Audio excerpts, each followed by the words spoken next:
If you're a fan of Legos, you might want to head down to the Henry Ford at Greenfield Village for a brand new exhibit. With Ford Field, the additional Ford Field, there's 14 buildings total. Right behind me you'll see the Chicago skyline, which includes 6 buildings. And then throughout we have famous buildings throughout the world. I played with Legos as a child. As an adult, I really didn't rediscover them until about 5 years ago.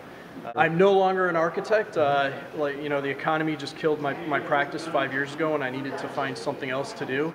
Back in 2005, I was invited to a Lego convention called Brickfest, which was actually in Washington, D.C. And I brought some of these buildings out there, and I was trying to show architecture to the world using the Lego brick. And so I wasn't really necessarily a fan of Lego.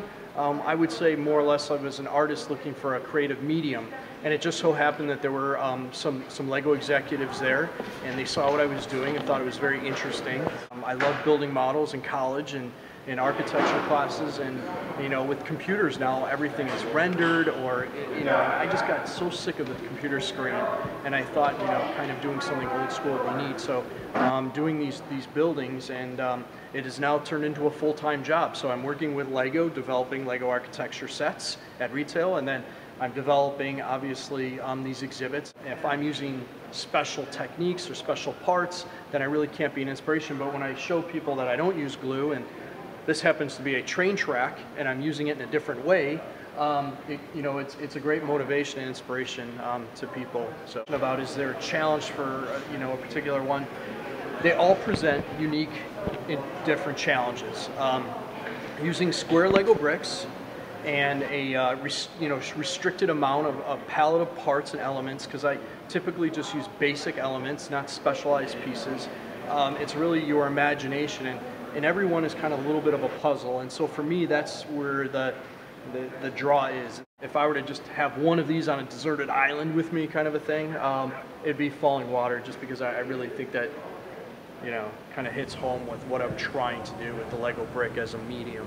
Which building have you worked on that took the most amount of time? Well, Burj Khalifa did.